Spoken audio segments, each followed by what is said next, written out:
Mas, irmãos, hoje nós daremos início, e outubro é um mês especial para nós, da Igreja Presbiteriana do Brasil.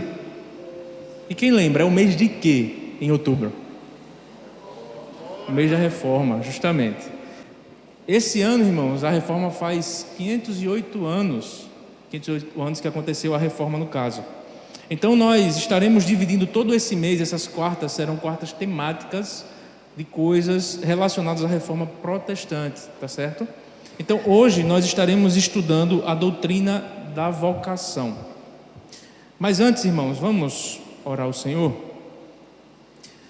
Senhor Deus, nos ensina, Pai, a partir desse movimento que aconteceu há 508 anos atrás, Senhor, que foi importante para a Igreja do Senhor, para que ela se voltasse à Tua Palavra, à Tua Escritura, e não só como um movimento religioso, mas como um movimento social também, Senhor. Nos ensina, Pai. Esta é a nossa oração, no nome santo do Senhor Jesus. Amém. Irmãos, eu convido-os a abrirem suas Bíblias na Epístola de Paulo aos Coríntios, primeira carta aos Coríntios, capítulo 7, e leremos o versículo 17.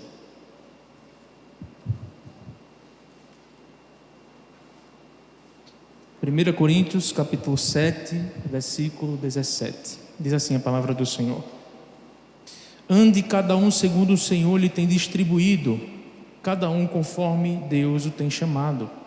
É assim que ordeno em todas as igrejas. Amém.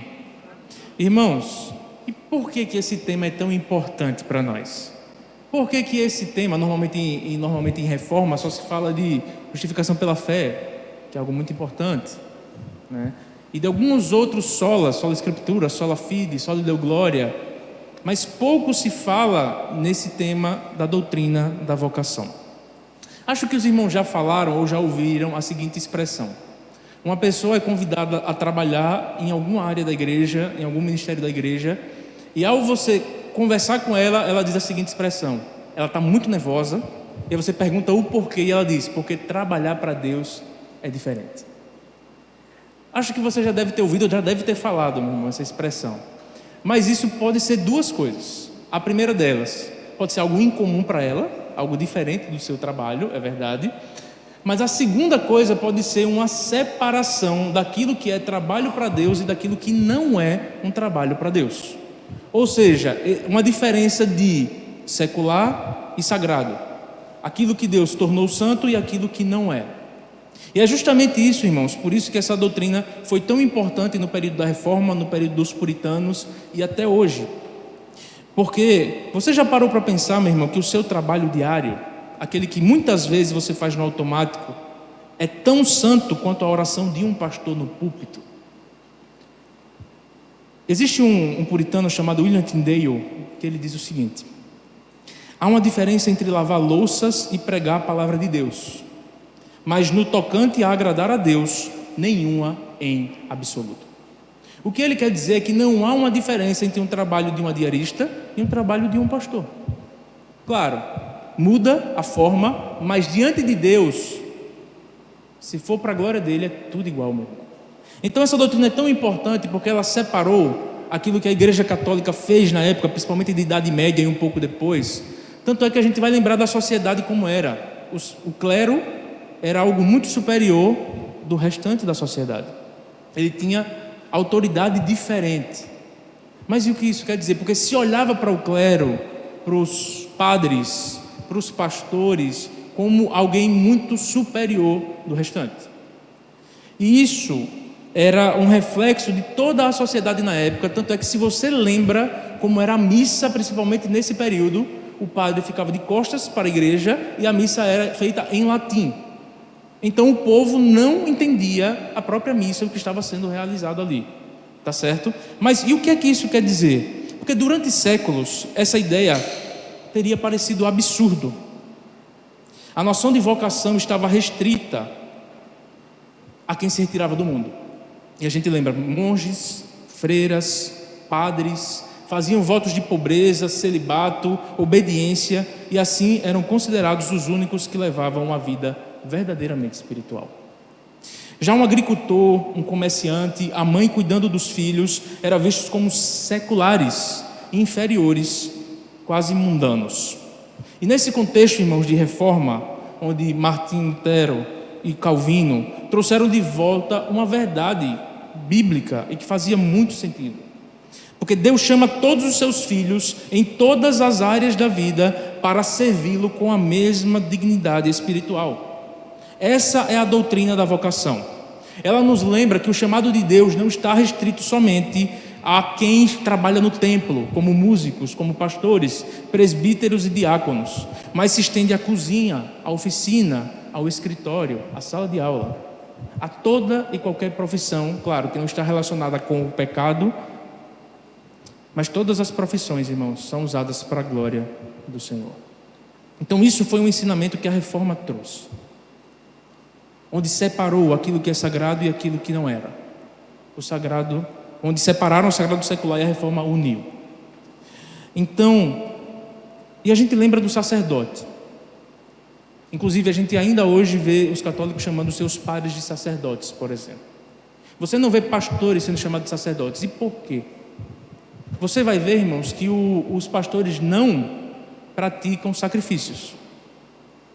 Os padres sacrificam, toda missa eles precisam sacrificar o corpo de Cristo. Então os pastores e todos os crentes se oferecem como sacrifício vivo, como Romanos capítulo 12, versículo 1 e 2. Apresentei o vosso corpo como sacrifício vivo, santo e agradável a Deus. Já nessa época, os sacerdotes, eles apresentavam, ainda hoje, a missa é repetida, o sacrifício de Cristo toda vez. Tá bom? Então quando a gente olha para isso, Lutero e os reformadores nos ensinaram que toda a vida é sagrada. Não apenas o que fazemos no domingo, mas também o que realizamos na segunda-feira. Não apenas o que se passa no altar, mas também o que acontece na mesa da sala do jantar, no chão da fábrica ou no tribunal de justiça. Então, nesse estudo, irmãos, nós iremos caminhar por essa verdade da reforma, a doutrina da vocação. E vamos ver como ela transforma e como ela faz que a gente caminhe de uma maneira mais bíblica possível. Mas imaginem comigo, irmãos, Europa, século XVI. Um jovem chamado Lutero, um monge, desde então, vivia atormentado por um peso e a pergunta era: como agradar a Deus? Como viver de maneira suficientemente santa? E a resposta da sua igreja era a seguinte: se você queria ser realmente espiritual, precisava afastar-se do mundo, abraçar votos de pobreza, celibato e obediência, dedicar-se exclusivamente à vida monástica. Essa era a mentalidade dominante. Ser um camponês, um sapateiro, uma dona de casa era algo inferior. Não eram vistos como uma vocação diante de Deus.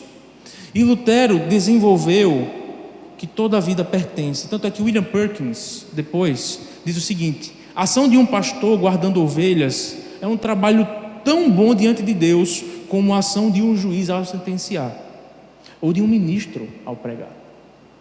E em suas palavras, Deus não precisa de nossas obras, mas o nosso próximo precisa.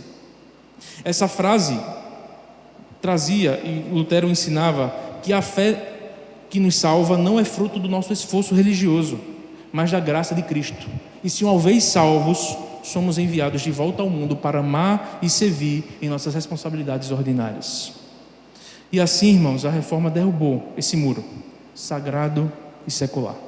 O trabalho do pastor é santo, é verdade, mas também é santo o trabalho da mãe que educa os filhos, do pedreiro que levanta uma casa, do professor que ensina, do médico que trata, do juiz que julga. Cada um no seu lugar responde a um chamado divino. E Calvino, por sua vez, reforçou essa visão com a ideia de que o mundo inteiro é o teatro da glória de Deus. Não existe espaço neutro ou sem importância. Todo canto da vida é palco onde servimos ao Senhor. O que era considerado apenas rotina ou um ofício comum, agora passou a ser reconhecido como campo de serviço ao Rei dos Reis. Meu irmão, abra sua Bíblia em Marcos, no capítulo 6, no versículo 3.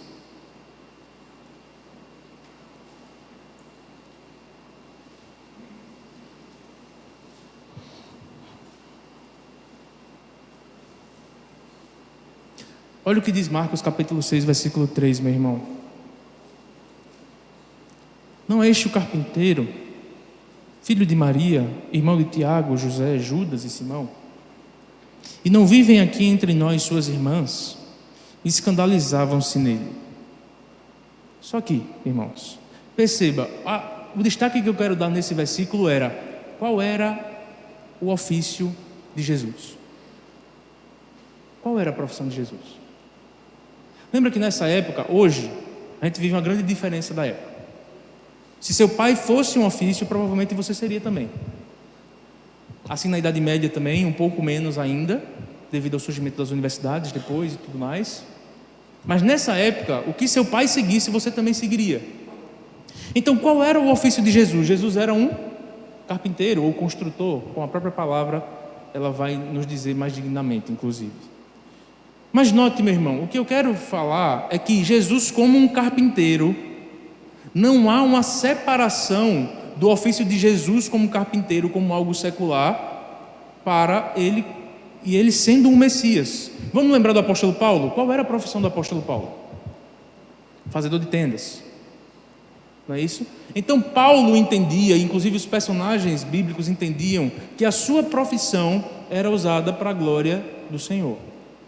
A gente vai ver uma série de instruções de Paulo aos Colossenses, como os servos deveriam viver, como os senhores deveriam tratar os seus servos, como os maridos deveriam tratar suas esposas, como as esposas deveriam tratar o marido, como os filhos deveriam ser tratados e tratarem os seus pais, e os funcionários tratarem também os seus senhores. Então note que quando o evangelho chega, ele transforma toda uma parte social também, toda uma parte cultural. E com isso que os reformadores chamaram de vocação. E por quê? Porque o que significa vocação? Do latim vocatio ou vocare, significa literalmente chamado. Ou seja, vocação não é apenas aquilo que fazemos para ganhar dinheiro, mas é o chamado de Deus para viver de forma fiel nos papéis que Ele nos confiou. E o outro homem, Richard Steele, diz o seguinte: Deus chama todo homem e mulher para servi-lo em algum emprego peculiar neste mundo, tanto para o seu próprio bem como para o bem comum. O grande governador do mundo determinou para todo o homem seu próprio posto e província. Agora, irmãos, ainda com o texto de 1 Coríntios 7,17, que a gente leu, Paulo diz: ande cada um segundo o Senhor lhe tem distribuído, cada um conforme Deus o tem chamado. Agora percebam uma coisa, Paulo não estava falando de carreira profissional. Se você olhar os versículos anteriores, você vai perceber que Paulo está falando de casamento, de vida familiar, de responsabilidades comuns. Ele nos lembra que a vida que temos com suas circunstâncias não é um acidente, é designado por Deus, é terreno santo onde Ele nos chama a viver para a sua glória. Vocação é a forma como Deus nos coloca em áreas, esferas específicas da vida para amar e servir. E essa, irmãos, vocação não é algo que escolhemos apenas, é algo que recebemos. Deus nos chama para a fé em Cristo, e este é o primeiro e o maior chamado, sem o qual não há vocação alguma. Mas uma vez em Cristo, Ele nos chama também para papéis concretos: ser marido ou esposa, pai ou mãe, filho ou filha, cidadão, trabalhador, membro de uma igreja. Lutero costumava dizer que o leito conjugal, o campo do agricultor e até mesmo o choro de um bebê eram altares de adoração tão santos quanto qualquer catedral medieval. E por quê? Porque em todos esses lugares Deus nos chama a viver o amor que recebemos em Cristo. E essa visão nos ensina muitas coisas, irmãos. Porque muitos pensam que só estão servindo a Deus quando estão em atividades religiosas na igreja, pregando, cantando, evangelizando. Mas a doutrina da vocação mostra que trocar uma fralda, pagar uma conta, dirigir um ônibus ou corrigir uma prova podem ser tão espirituais quanto uma oração de intercessão. Irmãos, isso é muito interessante. Por quê? Porque muitas vezes a pessoa, ou nós, estamos aqui domingo após domingo, quarta após quarta, programação no sábado, programação de UPH, de SAF, de UPA, UMP, UCP, todas as sociedades internas que você pensar. Mas no trabalho, de segunda a sexta, vai ser um profissional que enrola no seu trabalho, um pai e uma mãe que não fazem o seu trabalho como deveria. São pessoas que odeiam a segunda-feira e amam a sexta-feira porque não precisam trabalhar às vezes no final de semana. Então note que essa visão da doutrina da vocação é o Deus que eu sirvo, o meu relacionamento com Deus transforma a forma como eu vivo no meu trabalho. Então a forma como eu vivo no meu trabalho é um reflexo da minha relação com o Senhor. Então se eu sou um bom profissional, é um reflexo do meu relacionamento com Deus. Porque se eu estou aqui, se eu levanto as minhas mãos, se eu estou aqui culto após culto, e no meu trabalho, na parte prática, eu não vivo como um cristão, tem alguma falha no meu pensamento, no meu entendimento sobre o Senhor. Porque vocês lembram que o apóstolo Paulo, ainda no livro de Colossenses, ele vai dizer para os servos trabalharem para os seus senhores, não só quando seus senhores estiverem olhando, por exemplo. Ele vai dizer que Cristo olha e por isso eles devem trabalhar da melhor forma também quando eles não estão olhando, porque eles trabalham pela glória de Deus. Então note, meu irmão, que um cristão que tem a sua convicção na sua fé e que ele vive de maneira prática, ele deve viver bem socialmente. Ele deve ter uma família estruturada. Ele deve ser um bom profissional. Ele deve fazer tudo do melhor, meu irmão, para ser o melhor profissional que ele possa. E note, essa doutrina nos ensina que não é somente na profissão que você gosta, que não é naquela sua profissão dos sonhos somente. Mas os reformadores, inclusive muitos puritanos, falaram a respeito do contentamento. No trabalho que você está, foi onde Deus lhe colocou para você agir, para você servir a Deus da melhor forma com a sua vocação. Para sermos contentes com o que o Senhor tem dado. E que o trabalho não é feito para enricarmos, mas para trabalharmos para a glória do Senhor. Às vezes isso vem como consequência, né, irmãos? Mas esse não deve ser o foco do nosso trabalho. Mas perceba que sempre a reforma nunca foi só um movimento religioso, irmãos. É isso que eu estou dizendo.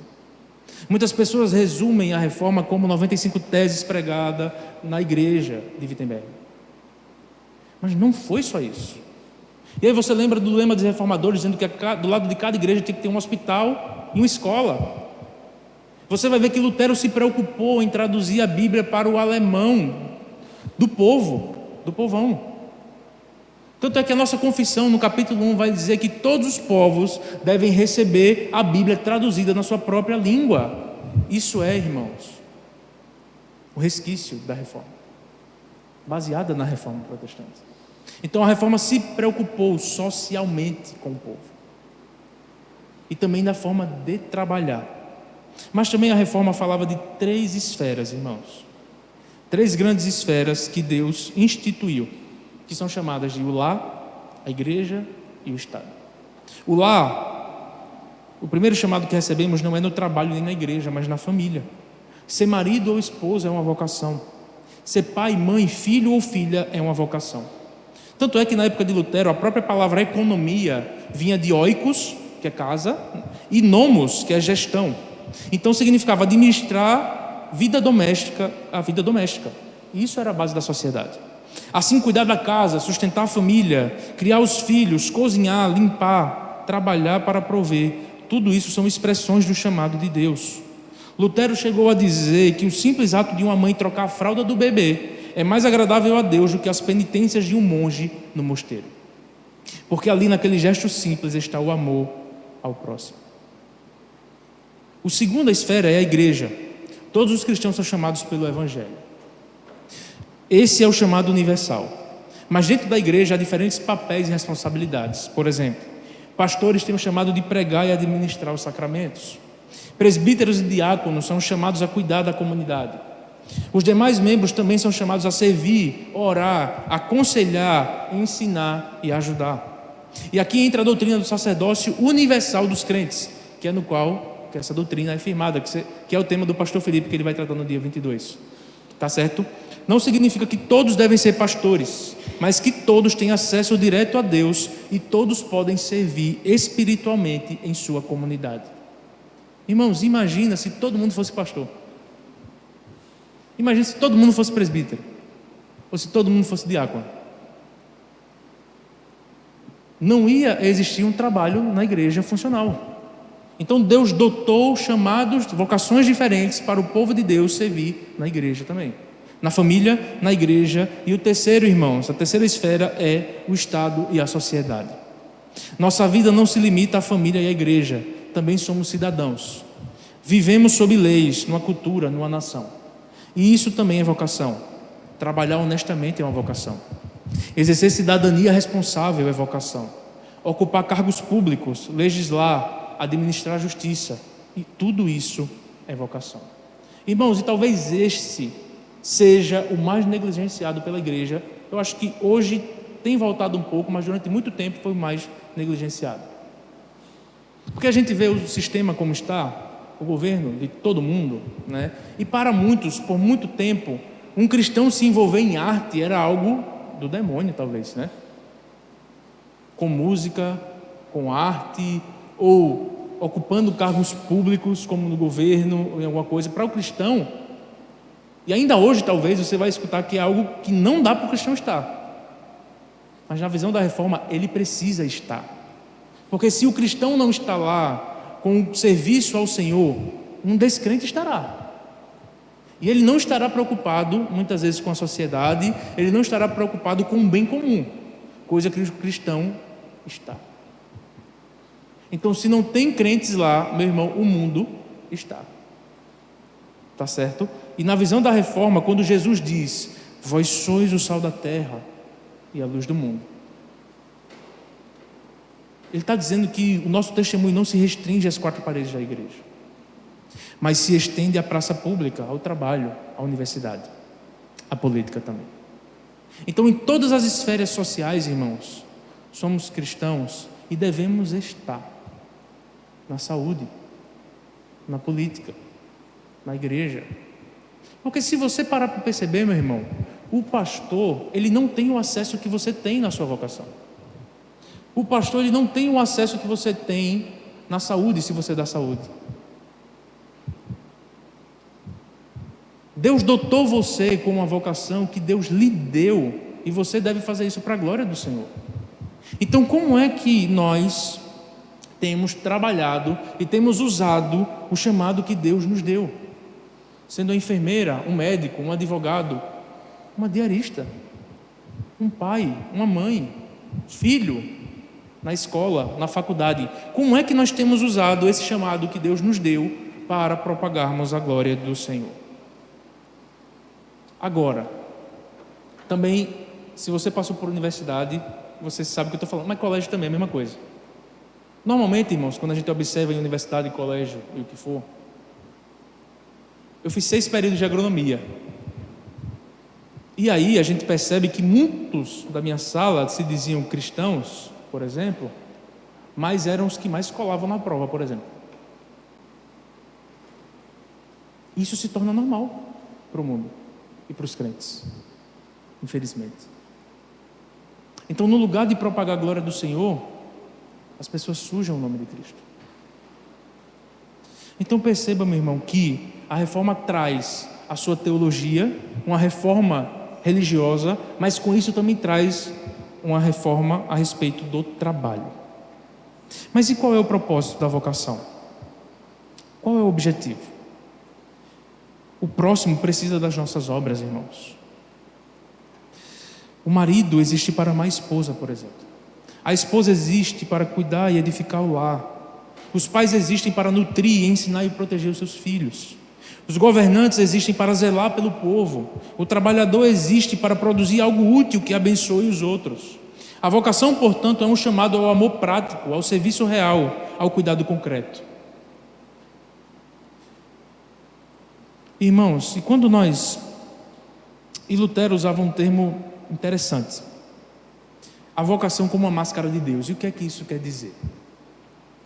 Lutero dizia que Deus age por trás do ordinário, do comum. Ele dizia que quando vemos um padeiro preparando o pão, amassando o pão, pensamos em alguém cumprindo o seu ofício, somente. Mas Lutero dizia que por trás desse padeiro é o próprio Deus quem nos dá o pão nosso de cada dia. Quando vemos uma mãe cuidando do filho, é Deus quem sustenta e protege aquela criança. Quando vemos um juiz julgando uma causa, é Deus que manifesta justiça e ordem. Quando ouvimos um pastor pregando, é Deus quem fala pela sua palavra. A vocação, então, é o lugar onde Deus se oculta atrás de rostos humanos e mãos comuns, realizando a sua providência no mundo. Então a teoria de Lutero é que eu, no meu trabalho, quando eu estou ali como crente que serve a Deus, é Deus quem está realizando essa obra por mim, me usando como instrumento de Deus. A diferença, irmãos, é que o cristão aprende a enxergar isso pela fé. O incrédulo pode até trabalhar com excelência, mas vê apenas o fruto do próprio esforço ou busca apenas realização pessoal. Já o cristão reconhece, é Deus quem está agindo através de mim. Assim o trabalho deixa de ser apenas uma profissão e passa a ser um serviço a Deus. Não por engrandecer o trabalhador, mas por revelar a grandeza do seu Senhor, que se esconde nas coisas mais simples da vida. O termo máscara é interessante porque traz essa comparação. Revela Deus agindo no meio do seu povo de forma ordinária. Esconde porque o mundo vê apenas pessoas comuns.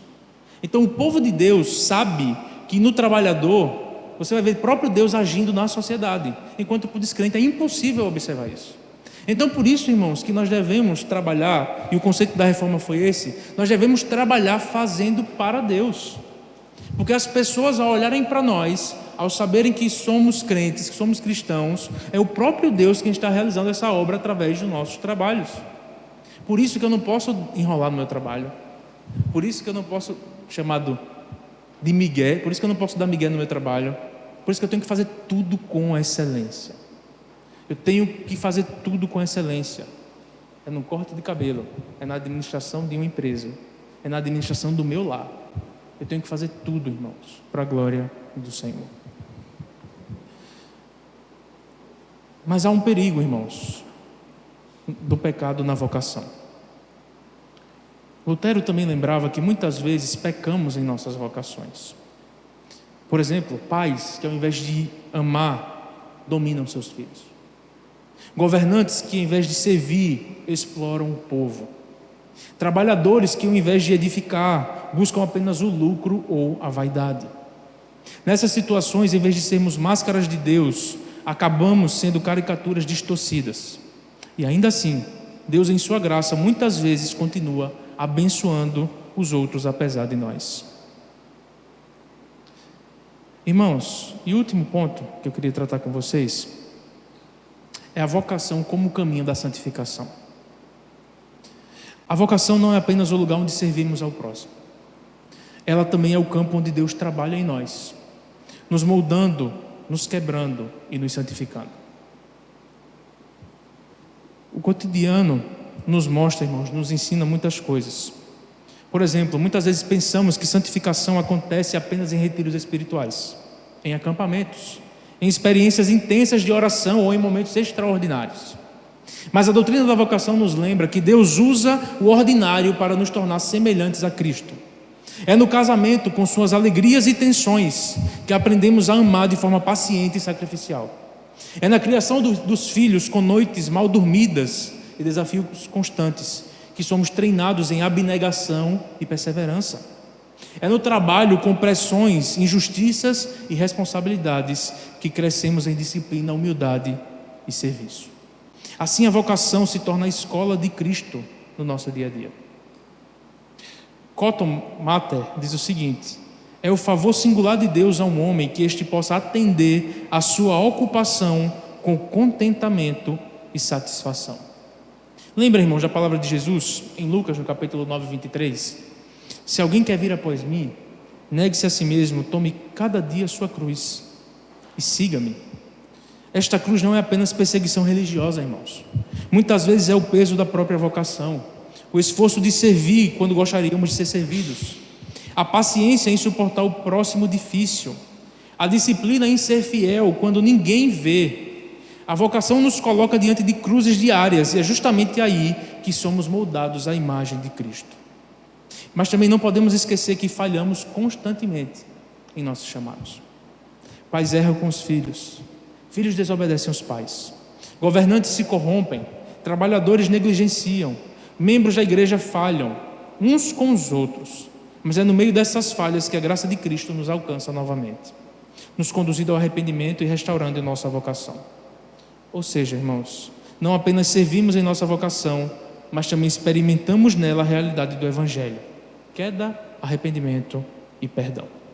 E aqui está a beleza final. A doutrina da vocação traz o Evangelho para dentro da vida corriqueira. As rotinas banais são transfiguradas com propósito eterno. A cozinha, o escritório, a escola, a fábrica, o parlamento se tornam lugares onde Cristo reina, lugares onde o Espírito Santo trabalha, lugares onde o amor de Deus se manifesta. Em outras palavras, a vocação cobre a vida inteira com a presença de Deus. Para concluir, irmãos, a doutrina da vocação, em essência, é o lembrete que não precisamos escapar do mundo para servir a Deus. É justamente no mundo em que nossas responsabilidades mais simples e comuns que Deus nos chama a viver como seus filhos. O lar se torna altar. O trabalho se torna serviço. A cidadania se torna missão. E em cada detalhe da vida, Cristo se manifesta através de nós, ainda que de forma oculta, atrás das máscaras do cotidiano. Por isso, irmãos, quando amanhã você estiver cozinhando, estudando, respondendo e-mails, ensinando, consertando algo, ou até mesmo lavando a louça, lembre-se, ali também é lugar de vocação, ali também é lugar de adoração, ali também é lugar de santificação. Então perceba, meu irmão, Deus nos deu, Ele dotou a sua igreja com diferentes dons. Deus dotou o seu povo com diferentes dons. E esses dons são espalhados na sociedade para servir ao próximo do melhor jeito, irmãos, da melhor maneira. O serviço no lar, o serviço na igreja e o serviço no Estado. O que é, ou como é que nós estamos vivendo diante dessa verdade? Como é que nós cristãos estamos vivendo de acordo daquilo que Deus espera de nós na nossa profissão? Eu não estou dizendo, irmãos, que vocês não vão passar por aflição, que nós não passaremos por aflições, que nós desgostaremos do nosso trabalho, muitas vezes, por questões diversas, pelo pecado, inclusive. Mas, meu irmão, seja contente com o que o Senhor tem dado. Que nós sirvamos o nosso trabalho, assim como servimos a Deus. Que eu seja um funcionário excelente, porque Cristo me salvou para isso. Que eu seja o melhor marido que eu possa. Que as irmãs sejam as melhores esposas que vocês possam, os melhores pais, as melhores mães, e os filhos que sejam os melhores filhos que vocês possam. Porque Cristo não espera nada menos do que isso. Porque o trabalho na vida comum é um trabalho para Deus. Tá bom? Então que o nosso entendimento, irmãos, seja: Cristo me salvou, e por isso eu devo servir ao meu próximo do melhor jeito, da melhor maneira. Você vai ver as cartas paulinas. Você vai perceber como Paulo ensina e depois cobra daqueles pessoas que receberam a sua carta a respeito de vida prática. De como através dos Colossenses, de como através de que tudo é para Cristo, no capítulo 1, que ele vai fazer aquele hino, de que ele é a imagem de Deus invisível, e uma série de ele é que ele vai dizer a respeito de Cristo, das verdades de Cristo, como isso deve moldar o relacionamento social do povo. Amar o seu trabalho, amar a sua família, amar tudo isso, porque Deus deu. E viver, irmãos, contente. A gente vive hoje na sociedade, para concluir, que a gente vê vídeos por aí, numa sociedade que cada vez mais rápido quer se aposentar. Não, eu vou investir meu dinheiro tal, porque eu quero ser aposentado aos 35 anos. Né? A gente escuta por aí, como você se aposentar aos 40 anos. Mas, meu irmão, às vezes a gente não parou para se perguntar: e o que é que Deus quer de mim? A gente vê um trabalho hoje como uma punição. Mas a gente esquece que Deus estabelece o trabalho antes da queda para Adão. Claro, depois Deus dá alguns sofrimentos para Adão pelo seu pecado, é verdade. Mas o trabalho é uma bênção, meu irmão. O trabalho é uma bênção. Então que a gente trabalhe com alegria. Uns dias estaremos mais alegres, outros menos alegres, é verdade. Mas que o meu humor não mude, que o meu trabalho precisa ser excelente para a glória do Senhor Jesus. É um pastor quando prega, é alguém que faz uma faxina, é alguém da área de saúde. Você trate alguém ali como o Senhor. Porque o Senhor está conosco, meu irmão. Então que sejamos servos não só aqui, mas em todo este mundo que o Senhor nos deu para vivermos, enquanto aguardamos a sua volta. Amém. Louvado seja o nome do Senhor.